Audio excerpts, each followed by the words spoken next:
I've always held a fascination with the sea, the vast blue oceans that account for 2/3 of the Earth's surface. I grew up on the west coast of Ireland, enjoying pristine and almost abandoned beaches facing out onto the cold and wild waters of the North Atlantic. My father served in the merchant navy for many years, and he taught me how to sail. It was from him that I learnt about navigation, tides, and currents. Dad had many tales of adventure on the high seas, exotic locations, beautiful scenery, and wildlife, but also of danger and tragedy. He always warned me that the sea is treacherous, and it can drive you insane if you let it. I wasn't put off, however, and spent much of my childhood dreaming of escape and adventure. I often wished I'd been born in an earlier time, when so much of the world was still a mystery, a blank space on the map, if you will. Having grown up in the latter half of the 20th century, I assumed that everything on the planet had already been discovered. As it turned out, I was wrong. I'm now a fully grown man in his early 40s. My naive, youthful exuberance has faded over the years. Nevertheless, I've never settled down, instead moving from place to place, continent to continent, whenever the opportunity arose. My life has been shaped by wanderlust and a yearning for adventure, but there has been one thing I've inexplicably not been able to escape, no matter how far I travel. Somehow, they always manage to find me, no matter how far I go. I often think back to that fateful day 30 years ago, when the 11-year-old me made a decision based on naivety and a youthful sense of wonder. To be fair to my younger self, there's no way I could have predicted the long-term implications of my decision, if only I had known what I was getting myself into, but there's no way to turn back the clock. And now, as I face the end and feel nothing but fear and regret, I choose to share my story in the hope that it will prevent others from making the same mistakes. The tale begins on a hot summer's day back in 1991. I was taking our family dog Skipper on his morning walk. Skip was a black Labrador, very loyal and with bags of energy. Obviously, he's no longer around, but I still have great memories growing up with him. We walked along a lonely stretch of beach close to my home. As I previously said, I grew up on the west coast of Ireland, a beautiful part of the world and an amazing place to be a child, but not so great when you come of age and start looking for work. Our local beach was out of the way and rarely visited. This was before the tourist trade took off, and hidden gems like our little beach were still protected from mobs of visitors. That morning, I was enjoying the sunny weather and clear skies, a rare enough thing anywhere in Ireland, and Skipper was having the time of his life. I let him off the lead to run the sands while I looked out to sea, daydreaming of adventure and escape. I was brought back to reality by the sound of Skipper's loud barking. I saw him at the water's edge, the tide washing over his paws as he struggled to dig something out of the sand. I suspected it was nothing more than a piece of driftwood, but curiosity got the better of me as I jogged across the sands. "Here, boy," I called, prompting Skip to back off and end his barking frenzy, although he continued to keep a close eye on the object. Bending over, I saw a green glass bottle washed up and half buried in the sand. The top of said bottle was sealed with a cork, making it watertight, and inside appeared to be a rolled-up parchment of yellow paper. I felt a surge of excitement in that moment, realizing that I'd stumbled across a genuine message in a bottle. Now, messages in bottles aren't exactly a common thing these days due to the onset of instant global communication, but they have a long and romantic history dating back centuries. You'll probably be familiar with the hit song by Sting and several movies on the theme, but the original concept dates back at least as far as the ancient Greeks. The basic idea is that you place a written note or communication in a sealed bottle and throw it out to sea, and eventually the bottled message will be carried by the ocean's current and wash up on shore, possibly in an entirely different continent. For obvious reasons, this isn't the most reliable or quickest form of communication, but there is an incredible lore built around bottled messages. In my young mind, I associated such messages with shipwrecks, hidden treasures, castaways, and long-distance romances. Therefore, I was almost shaking with anticipation as I lifted the bottle and forced open the cork to reach the note inside. I held images of a SOS message from a ship that sank decades ago, or from someone who was stranded on a desert island somewhere. Perhaps I could play a role in solving an ancient mystery or rescuing a castaway who'd been given up for dead. I would be a latter-day hero.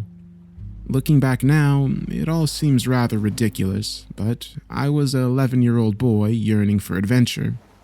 At the very least, I thought I might establish a pen-pal type relationship with someone living overseas, which would be exciting enough. But in return, I had no inkling of what horrors I would unleash by unsealing that bottle. The bottle itself was unremarkable. Made of thick, green-tinged but transparent glass, it looked old, but there was no indication of how old. Dry sand poured from its neck after I opened it, and I slid my index finger inside to fish out the note. The dog-eared parchment was delicate, so much so that I feared it would fall apart in my hands. Therefore, I was very careful. When I unrolled the paper, I discovered an undated letter written neatly in what appeared to be red ink. The ink was smudged in several places, making me think it had been written using an old-fashioned fountain pen or perhaps even a quill.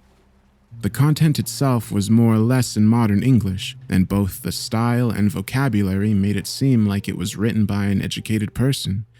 Although after reading the letter, I guessed the author was little more than a child. Dear Sir, I hope this letter finds you in good health and spirits.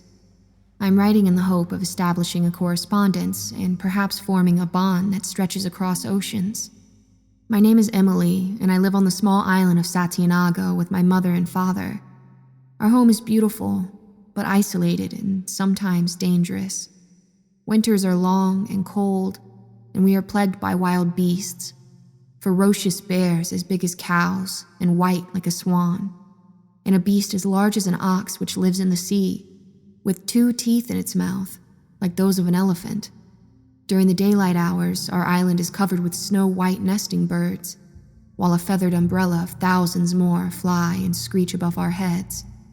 Nights are a time for caution, as demons stalk the land, hunting for victims. But we are too smart for them, as we always keep our hearth burning and our guns loaded, keeping the demons at bay. We come from hardy stock, you see. My ancestors were marooned here many years ago, punished for their love, and left to die in this unforgiving land. But they survived against all odds, starting a family and making this island their home. And here we have remained, cut off from the world, but free. For mortal men still fear to tread on this island, and ships avoid our treacherous shoreline. You may wonder why I am writing this account, good sir.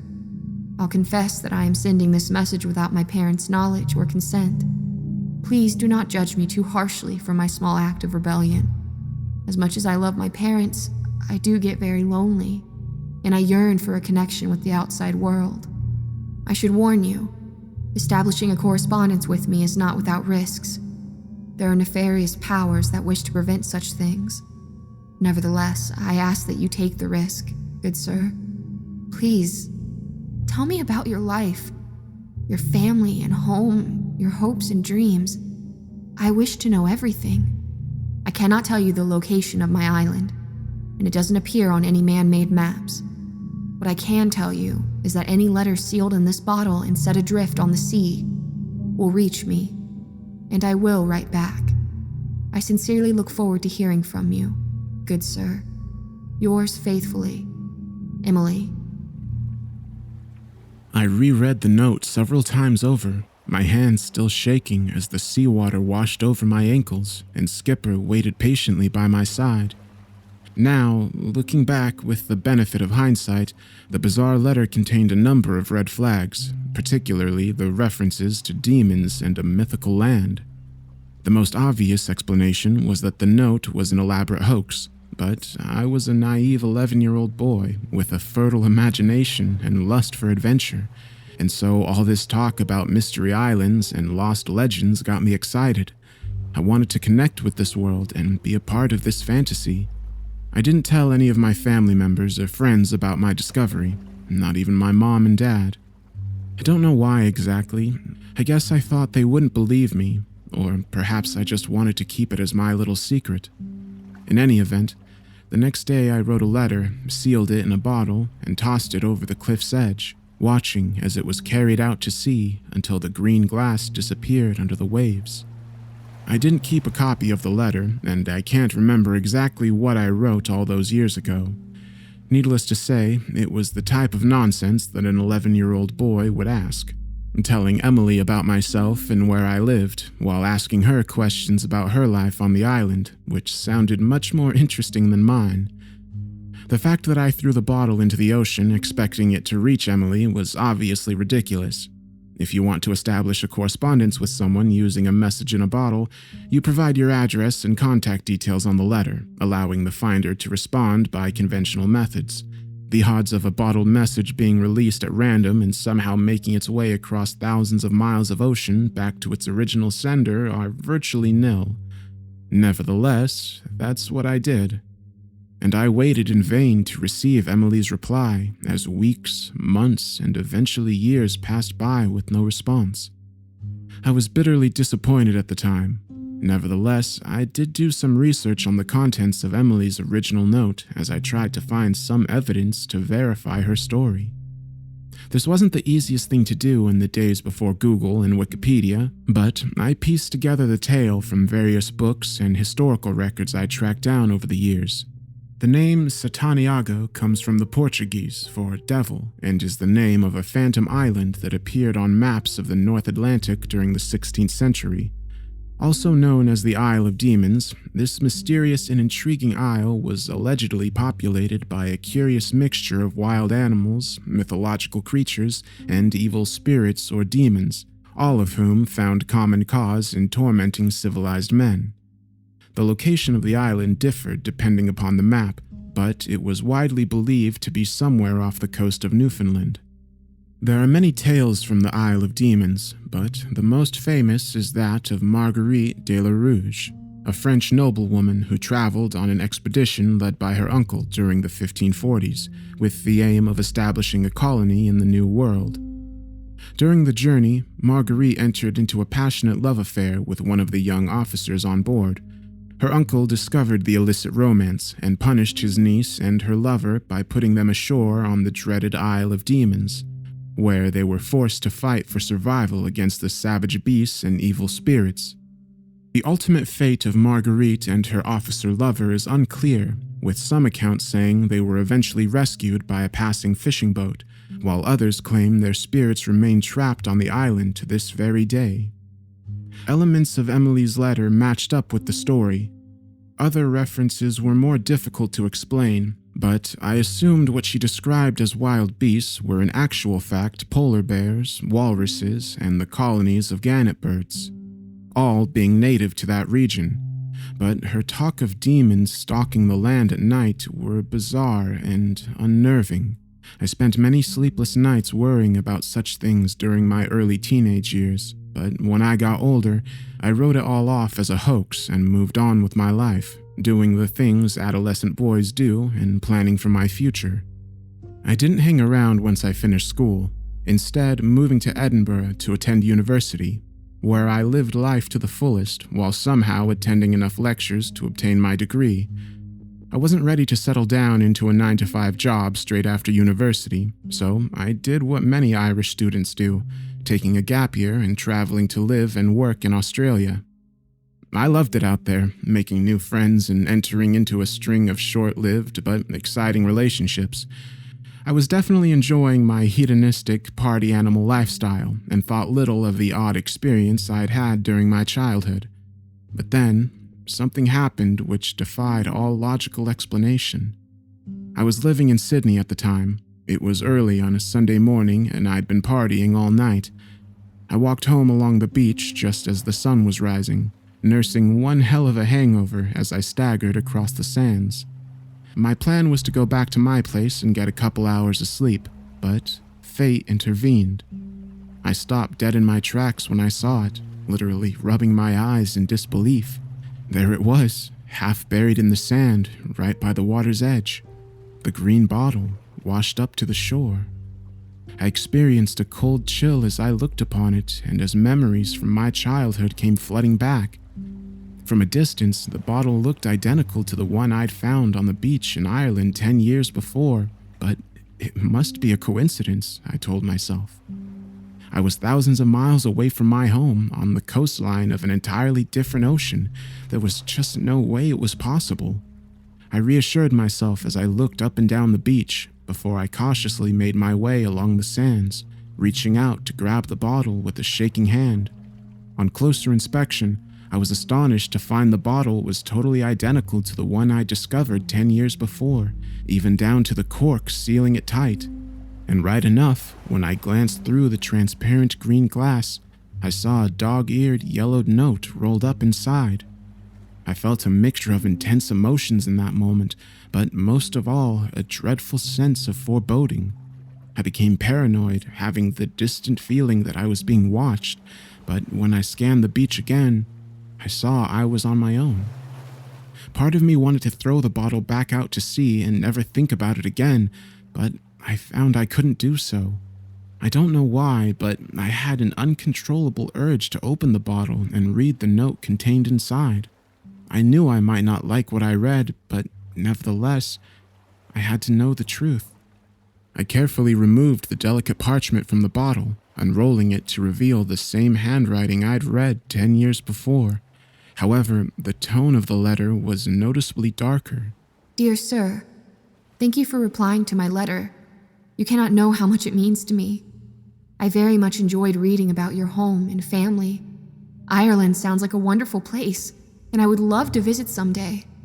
Alas, I no longer think this will be possible.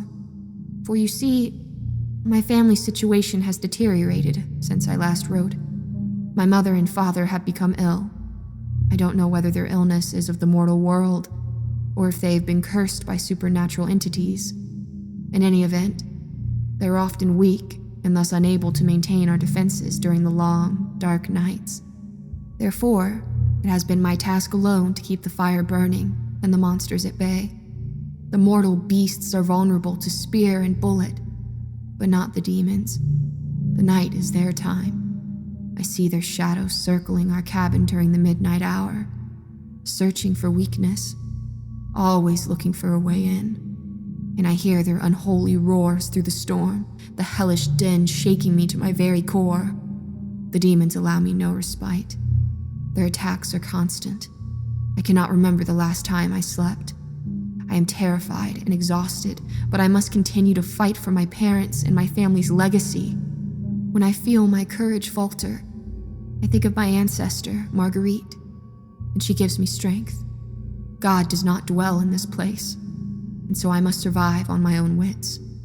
I'm sorry to be a bearer of such grim news, good sir. I do hope you will write back. Your last letter bolstered my spirits whenever I received it, and the thought of continuing our correspondence gives me hope for the future. I wish you all the best fortune and look forward to hearing from you. Yours faithfully and forever, Emily. I stood there in a state of shock for what seemed like an eternity, reading the note over and over again, as I tried in vain to make some sense of it all. There just wasn't any logical explanation I could fathom. Had someone been stalking me for the last 10 years, waiting for their chance to drop the bottle in my path? But how? And why? Why would someone follow me to the other side of the world to play such an elaborate trick? It made no sense. But the only other alternative was that the note was genuine, and Emily was real. I left the beach when morning surfers began to arrive. I still felt extremely uneasy, but I'd recovered from my initial shock and devised a plan. I had a friend living in Sydney who was studying for his master's in archaeology at the University of New South Wales. He had access to lab equipment, and after some bribery, I persuaded him to carry out carbon dating on the letter. I didn't tell him the full story, simply claiming I'd found the letter inside the cover of an old book and was curious about its origins. It took a couple of days for the results to come through, A tense wait, during which I could think of little else. I literally snatched the envelope out of his hands when he came to me. The results were unbelievable. The age of the parchment was impossible to determine with 100% accuracy, but it was at least a century old and perhaps dated back hundreds of years. What's more, the ink used to write the letter wasn't actually ink, but dried blood. My heart froze when I read the report, as it seemed to confirm my worst fears. My friend made no comment on the letter's content. I got the distant feeling he wanted to hand over the results and wash his hands of the whole affair. I didn't blame him, but unfortunately, I didn't have the option of walking away from this. I couldn't stop thinking about Emily's letter and her chilling words. Who was she, and where was she? How could it be possible for a letter written centuries ago to be addressed to me? I'd never believed in the supernatural, but what other explanation could there be? I spent many sleepless nights thinking about Emily and her horrific situation. The thought of this young woman alone, her parents sick, as she fought to protect her home against demons. What kind of hell was she living in? What had this poor girl done to deserve such a terrible fate? I thought long and hard about my response, going through several drafts before finally sealing the note and tossing the bottle out to sea. I really did want to help Emily, and felt certain there must be some way I could save her. I guess you could call it a white knight fantasy, but I was coming from a genuine place. I didn't receive a response by the time I left Australia, but I had a feeling Emily's reply would find me eventually. I lived through the rest of my 20s before I heard from her again. I won't claim that I spent a decade pining after Emily and dwelling upon the contents of her letter. I lived my life, traveling, working various jobs, making and losing friends, and entering into several love affairs, none of which lasted very long. I never did settle down, instead moving from place to place. I had some good times for sure, but the darkness stayed with me. I never did forget about Emily and the Isle of Demons, about that poor girl fighting to save her family. I thought about her more and more the closer I came to the anniversary, and I knew where I needed to be during the summer of 2011, Newfoundland. I spent weeks out there on the North Atlantic coastline, chartering fishing boats at great expense to visit and search the isolated and often uninhabited small islands north of Newfoundland, including all of those rumored to be the true location of the legendary Isle of Demons. I found nothing. I don't know what I expected. Deep down, I knew I would never find Emily, not in this world at least. On my last day on the island, I decided to walk the beach close to my hotel. I was only mildly surprised when I saw it, the green bottle washed to shore with the inevitable note carefully rolled up inside. I knew the routine by now, not that this made things any easier. My heart was beating fast in my chest, and my hand shook as I reached out to recover the message. The first thing I noticed was how Emily's writing had deteriorated from her last letter. For a woman who wrote her correspondence in blood, her penmanship had always been exemplary, but this time around it was little more than a scribble and barely legible. Clearly, she'd written this note in a hurry or a state of distress. Probably both. This didn't bode well. I had a genuine sense of dread as I read her words. Good sir, I can't thank you enough for your kind letter. You seem like a good man, and I have no doubt you would come to my aid if you could. I can feel your presence. You are so close, yet might as well be on the far side of the moon. I never regarded myself as a shrinking violet or a damsel in distress needing rescued. Far from it. Ever since I was young, I have fought hard to survive, and I will continue to fight until my last breath. But, alas, I fear my time is almost at an end. My beloved parents have passed away. I can't remember when they died exactly. Time has a way of playing tricks in this god-forsaken place. I know my father passed first, my mother soon after. I buried them both in the cold, hard ground. It was all I could do. I'm all on my own now. I'm so very tired. There was a storm last night, the worst one yet. The hailstones lashed down on the rocks from dusk to dawn, and the winds were so heavy I feared our little cabin would be blown to kingdom come. They came shortly after midnight, their hellish cries so loud they drowned out every other sound. I struggled so hard to keep the hearth alight and the barricades up, but in the end, my strength faltered. He broke through. I don't believe I have the words to describe the evil I encountered in that moment. A minion of hell? Most definitely. A demon? Very possibly. But the creature did not appear in the form I would have imagined. It took the shape of a man, dressed in dark robes, a hood covering his head. He stood in my open doorway, the wind and rain beating down heavily behind him. But there wasn't a drop on him. I should have defended myself. Normally, I wouldn't have hesitated, but in that moment, I was frozen in fear. I watched on in terror as he slowly reached up with his bony right hand, removing his hood to reveal the horrors which lay beneath. I expected to see a face, but instead, there was nothing but darkness. A black, empty void that shook me to my very core. I felt like my immortal soul would get sucked into that damn void, and there was nothing I could do to save myself. I was entirely at this monster's mercy. But just as I prepared for the end, he spoke to me. I don't know how, as he had no mouth, but yet he did. His voice was so deep and raspy and bore no resemblance of that of a mortal man. He just spoke 2 words, saying, "Not tonight." And in the blink of an eye, he was gone, disappearing into thin air, leaving the open doorway and the storm behind him. I was spared last night, but I strongly suspect the demon will not allow me to live for much longer. My time is coming, and I must make my peace. I do appreciate your kindness and compassion, good sir. Your letters have brought me some joy in these dark times, and I do hope you will write me one last time before I meet my end. Take care, good sir.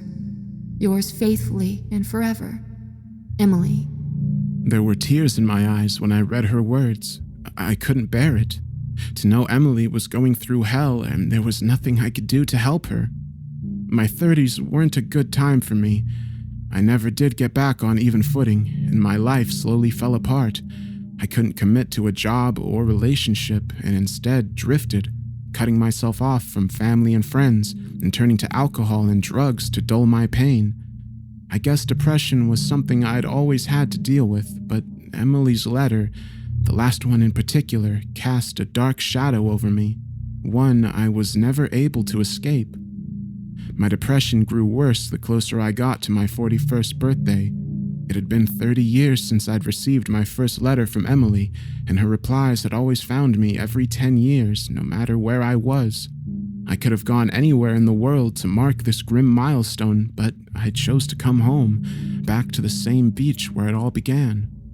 The old place has changed a lot over the last 3 decades. My mom and dad both passed away years ago, and my old family home has been sold on, meaning I've had to stay in a rented cottage. This part of the coastline has become something of a tourist trap in the recent years, and the beach I used to walk is now packed with summer holiday makers. The truth is, I don't have much of a connection to the west coast of Ireland these days, but I still hold on to a few happy memories. I walked the beach early this morning, avoiding the crowds and keeping my eyes on the shoreline. I wasn't at all surprised when I saw it, the ominous green bottle sticking up from the sand. Taking a deep breath, I strode forward, my back creaking as I reached down to grab the glass bottle. I dreaded the prospect of reading the note. Emily had revealed true horrors to me 10 years ago, and I doubted her situation had improved in the time since, yet I had to read her letter. I'd spent the last 10 years waiting for this. I felt faint as I unrolled the yellow parchment and read what turned out to be my destiny. And, in the end, Emily's final letter was a short one. I'm so sorry, good sir. You're a good man, and you don't deserve this. They made me do this, you see. I wish my strength had held, but I've reached my limit. They know about you now, and they're coming for you. Watch for the storm on the horizon.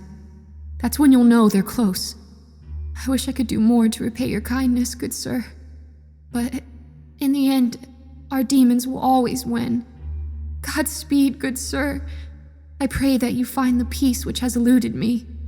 Yours faithfully and forever, Emily. So that is that.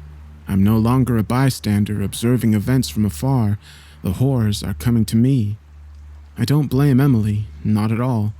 In some ways, I think I was always destined to suffer this terrible fate. I can see the storm now, coming in from the ocean and heading straight for me. It's the worst I've ever witnessed. A sky filled with ominous black clouds, terrifying thunder and flashes of lightning, and winds of hurricane force. And above the almighty din, I can hear them. I can hear their hellish roars and their cruel, inhuman laughter. The demons, they're coming for me. I could try running, but deep down I know there's no escape. I wonder now how different my life would have been if I hadn't found that bottle all those years ago. Maybe I would have been spared, or perhaps not. I wish I could give you some answers, but this is all I've got. My time is nearly up. I can hear the windows rattling under the sheer force of the winds. I can see their dark shapes emerging from the clouds to echo Emily's words. I just hope I can find peace.